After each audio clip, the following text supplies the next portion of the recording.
Hello again, everyone, and welcome back to Reddit Aliens. I am John, and as always, thank you so much for being here. A good topic for you today. Let's do it. When I was 17, I believe I saw a demon. Do any of you believe you've been in contact with a supernatural entity or demon? Please remember to like, share, hype, listen and ask for shoutouts, and subscribe. Passed out for a moment when the sail of the ship fell on me after a crash in the sea. Was pushing up in a panic to breathe to get my head out of water, but you can't raise the sail that way or I couldn't. My eyes went black, lights out, but I was still conscious, but couldn't move. By the greatest luck or mystical intervention, I drifted out from under the sail with waves, and then could breathe again, and the lights came back on. Would not recommend. When I was 10, I jumped into glacial runoff water. I immediately tensed up, and the current dragged me. Luckily, other teenagers in the water saw me, and one jumped in to grab me and got me to the shore.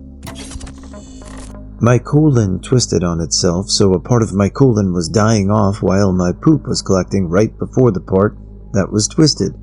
If I had gotten to hospital like half a day later, I would have been gone. It took me 3 months before I was well enough to go home again.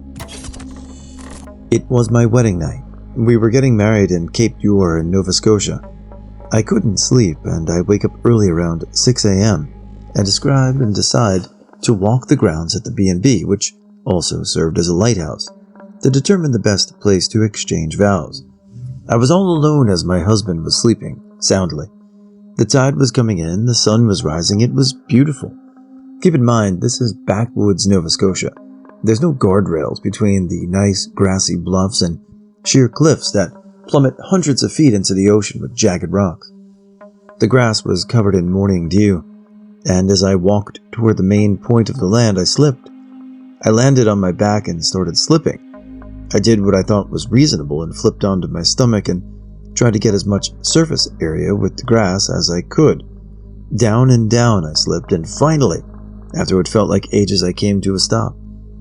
I looked up and very carefully crawled up the hill. I was literal inches from going over the cliffs. Any more speed and I would have been toast. And no one would have known, for a while until they found my body. I didn't tell my now spouse until we were safely back at home. A number of decades ago, I met a lady online in the local area AOL chat room, hit it off, decided to take the bus up to meet her. Had a great weekend and she drove me back home. On the way back, it was middle of the night on a highway with bad lighting and foggy. Could barely see 5 feet in front of the car. Did not see some torn up tire in the middle of the road and hit it. Started to spin out of control, doing several 360s, barreling down the highway.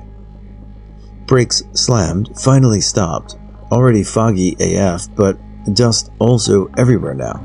No clue if we were still on the road or what.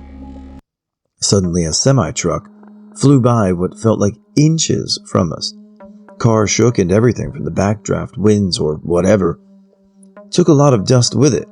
Was able to see that we had ended up in the median, just barely off the road. Nobody hurt except a few bruises from all the 360s and stuff. Barely knew each other at all, like 3 days since initial online talk. We decided it was fate that we survived and got married about a week later. Almost 30 years now married. Also, I've had a gun pressed up against my head a few times by angry, tweaking drug dealers knocking on the wrong door, if that counts. School got shot up by someone my senior year of high school. Was walking with my head down when someone jams my shoulder really hard, hear shooting, and look up to see the other end of a gun barrel. Not really thinking, I stumble around and run away. Found out later that the only reason I didn't get shot is because he jammed the gun literally 1 round earlier and had pointed it at me before he realized it was jammed. When I was 7, I was effectively homeless, like we lived in a women's shelter. I was a boy, so that was fun. They thought I was the cutest little guy. Anyway, one of the women who lived there was good friends with my mom after a while, and her boyfriend took me to a water park and had me go down the water slide without telling me I would end up in the deep end or asking me if I knew how to swim. I dunked down, didn't come up. I looked all around and everything was surreal, and I started to fade, and the lifeguard had to pull me out. Having my daughter, long labor, baby got stuck, emergency C-section, and hemorrhaging that led to major blood loss. They put me under, but I experienced something called anesthesia awareness and was drifting in and out of consciousness, but was effectively paralyzed. I could hear the surgeon talking about blood loss, and I truly thought I would die. Most traumatic thing that's ever happened to me.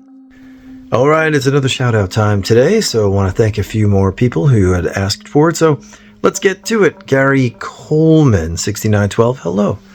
Thanks for listening, and don't be shy. Say hi. You did. M83998, thank you for being here as well. Couldn't do it without all of you.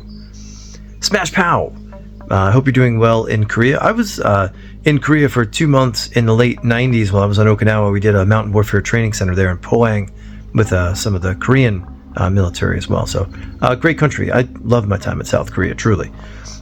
And Virginia Viola 5097, good day, mate. And greetings from New York. Thanks for listening all the way from Australia. Have a great day, guys, and we'll see you soon.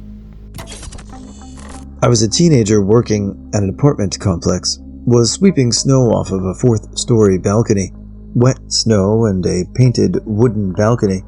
Slipped and tried to catch myself on the railing, but fell over the railing. I knew I was going to die, but ended up landing in a big snow pile in the parking lot below. If I had fallen 5 feet to either side, I'd have splat on the concrete. Had gone with chest pain over some weeks, thought it was a cold or pneumonia. It got harder and harder to breathe, so I went to my doctor. After some initial tests that all came out negative, she asked if I'd had any leg pain in the past weeks. I told her, yeah, a few weeks ago I had a cramp that wouldn't go away. Went to my chiropractor who fixed it. She left the room, came back a few minutes later, and told me that she was suspected pulmonary embolisms and that I had to go to the hospital immediately. And she was right. The head of radiology told me that I had a 98% blockage. The entire staff had no idea how I was breathing. He told me that I most likely would not have survived the night without treatment. 5 weeks ago, I got stung by a honeybee and had full-on anaphylactic episode within a few minutes. Realized I was going to vomit and pass out and managed to put myself in the recovery position before it happened. Woke up a few minutes later and had to pull the vomit out of my mouth with my fingers. Could have quite easily choked on my vomit, banged my head, or broke my neck falling over. Luckily, my tongue didn't swell up and choke me. I now have to carry an EpiPen. Plot twist, I'm a beekeeper, and there's about 100,000 beehives in my back garden. Falling asleep on my way home from a 10-hour shift at a metal shop. On the interstate approaching stopped traffic as I doze off again. You know the feeling when you realize you're asleep while driving and you jerk awake? I did that about 100 feet from the last car in traffic, managed to turn a 75-mile-an-hour collision into a 35-mile-an-hour one. Car accident. There was a left 90 degrees turn to go over a bridge. On the other side of that bridge was a concrete half wall to protect pedestrians. I didn't know that the woman who I was with was drunk, so I trusted her and got in the car. I was walking home, saw her and said hello since she was a family friend for years. It was 5-minute ride max. Turns out she drove way too fast to take the turn. She missed it, and the car crashed in the wall. Of course, I was in the front seat passenger. The car literally bent on itself and I was stuck in it. It then went backwards because the road to go on the bridge was going up a bit. Except before the bridge were the train tracks. So the car went backwards, stopped right on it. Another car then apparently came on the road and they had time to take us out of that car a few minutes before the train came. If it wasn't for that car to be there that night, I would have been gone. Ended up forgetting a lot of things about my life. Half of my face burnt. My tongue was split in half because of the impact of my face on the dashboard. My teeth bit on my tongue. A broken thumb and a concussion.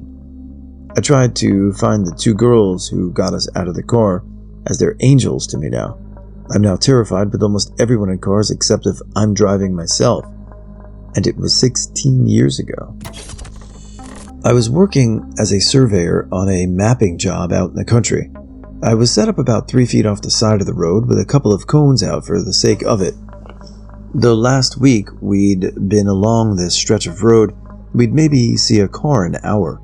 My rod man said, "Come joke about," and I leaned back from the tripod, and out of the corner of my eye, I saw something, and so dove over the tripod leg and rolled just in time for a Buick to hit the tripod where I'd just been standing. She kept driving for 100 feet or so before stopping.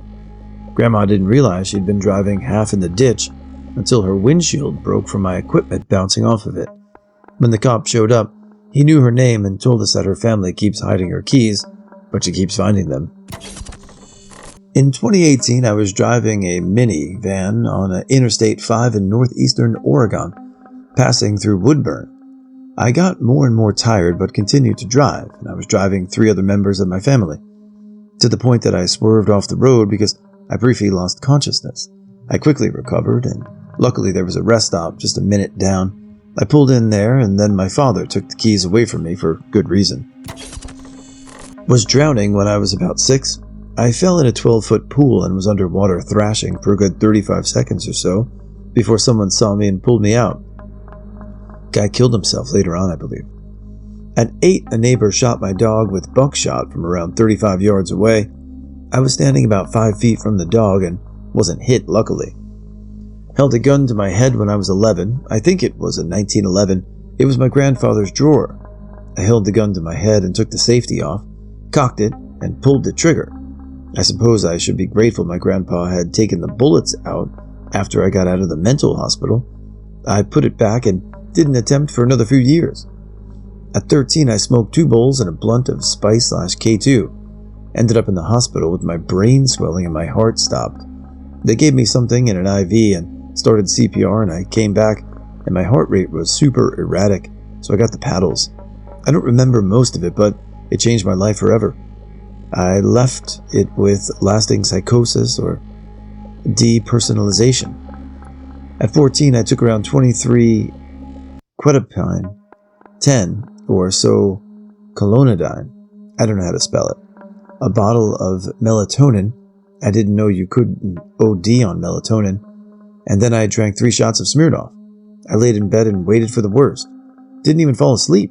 Just felt extremely weird for the following 8 hours until I finally did go to sleep.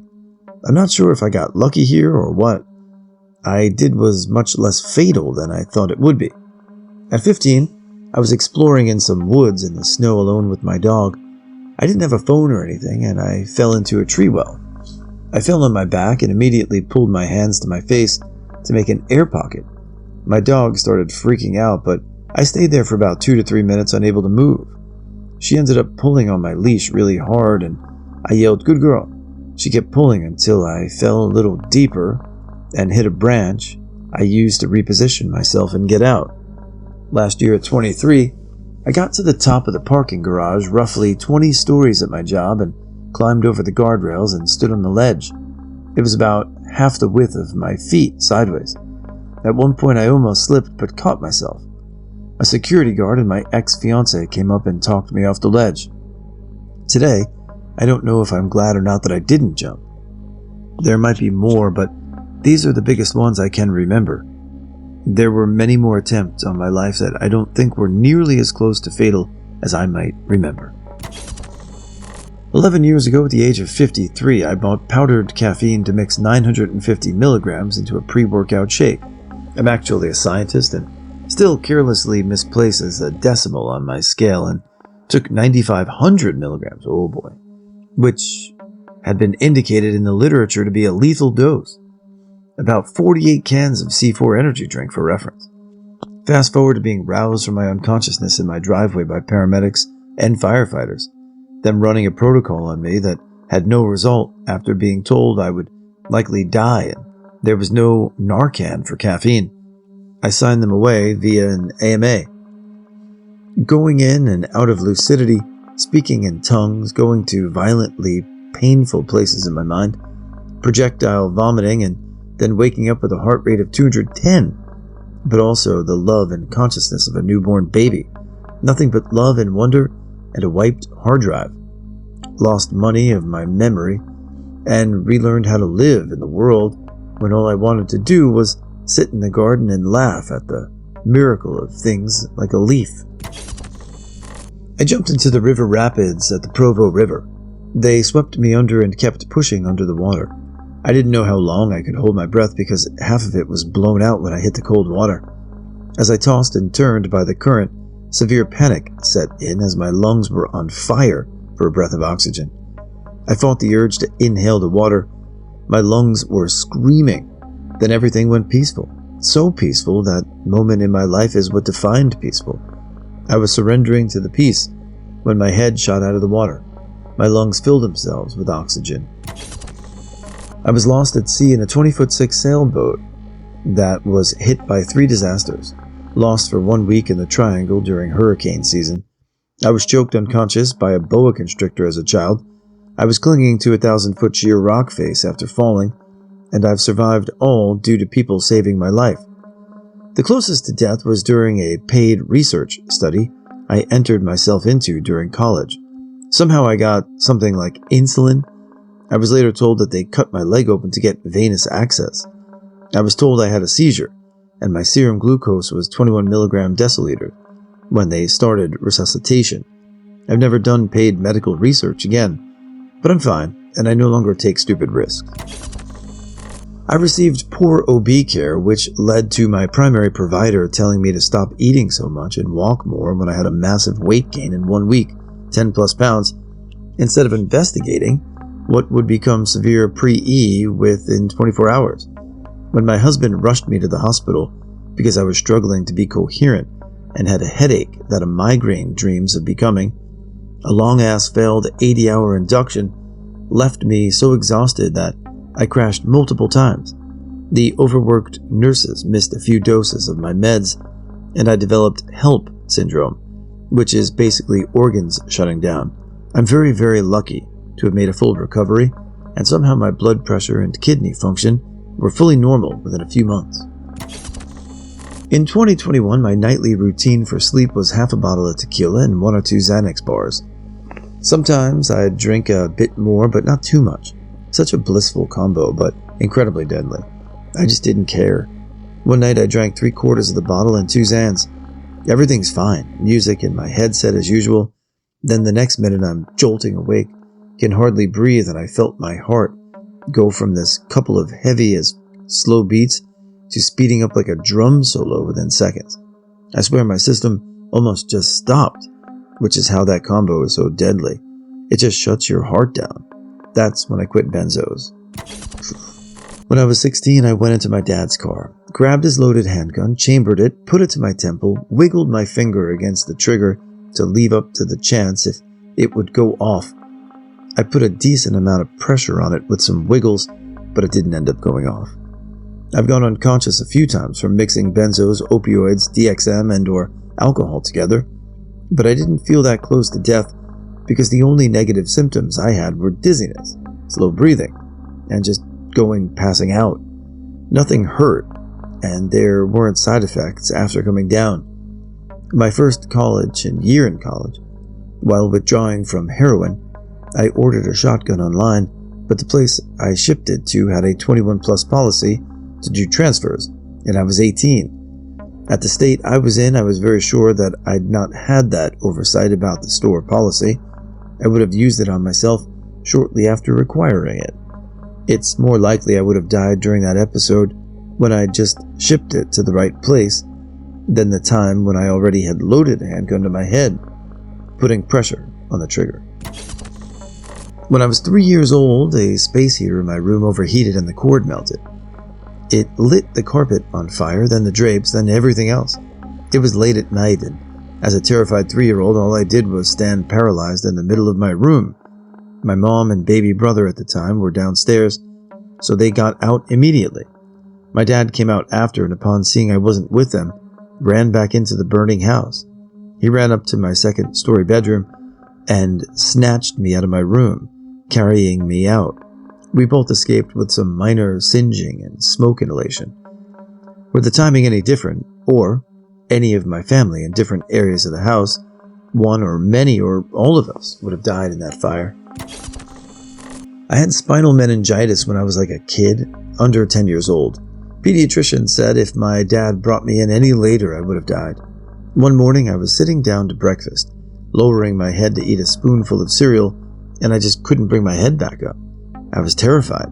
My dad picked me up to bring me to the car and rushed me to the pediatrician. He sent me to the ER immediately to get a spinal tap. I was in the hospital a week, I think, maybe longer. Honestly, I don't remember much. I remember sleeping a lot. At one point, my bed was surrounded by some plastic covering, not sure why. I distinctly remember a nightmare I had while I was there. I'm 35 now and still remember it vividly. Anyways, my uncle brought me those little cheeses in red wax and one of those toy parrots that mimicked what you said. That was nice. Stupid story. My redneck friends and I live in a place that doesn't snow often. One day it started to snow and my friends decide they want to build a makeshift sled. The only issue was it was made out of 2 shopping cart baskets and a thick piece of wood. When they finished building it, we connected it to the truck to pull it on the icy road. By the time I went, it was nighttime and the last one to go. There were 6 guys and 5 seats in the truck, 115 to 120 pound M. Decide I will sit in the sled that is sticking out of the truck in front basket. The sled was tilted down me toward the cab and the back was sticking out of the top of the closed tailgate door.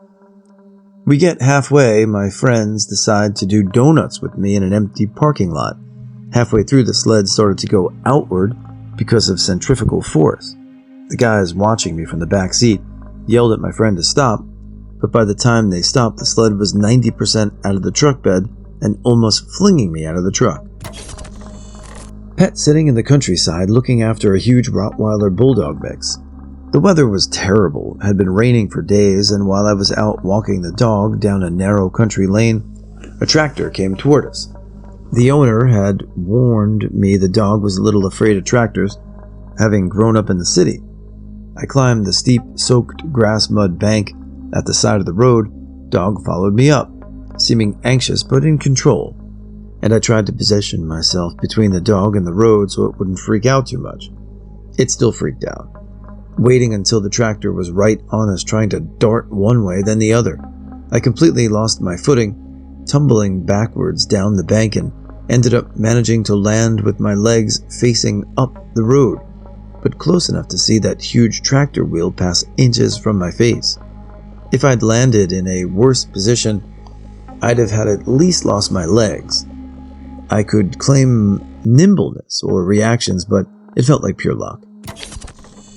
My body metabolizes opioids very quickly. The effects on me are seriously strong, like one Vicodin and I'm out for 8 hours. IV morphine, 10 seconds and I puke and pass out. Anywho, I always explain this to doctors.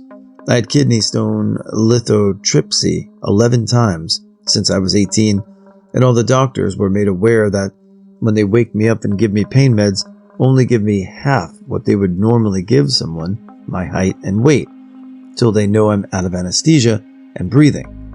Well, the doctor on lithotripsy 12 didn't listen and didn't read the notes, and my heart stopped on the table.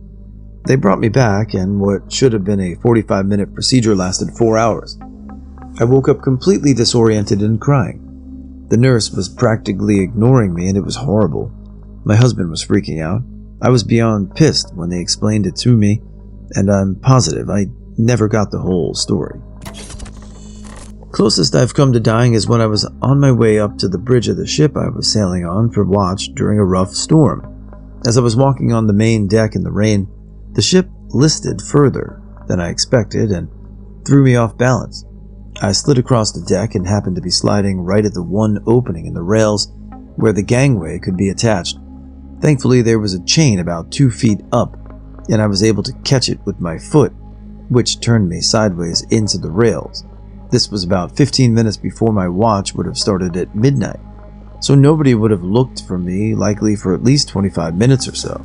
By that point, in the dark and raging storm, I'd have been unfindable. Always bring a buddy with you. When I was younger, I was dating a girl that lived my way out away from us, like an hour-and-a-half drive, but I was tough and horny, so I'd go hang out with her. We'd have some fun, and most of the time I had to head home. But one night, I was real tired, and we were watching a movie that ran longer than we expected because we were bored, and paused the movie for a bit of fun halfway through. Anyway, my parents insisted I come home, so I got on the road tired as hell.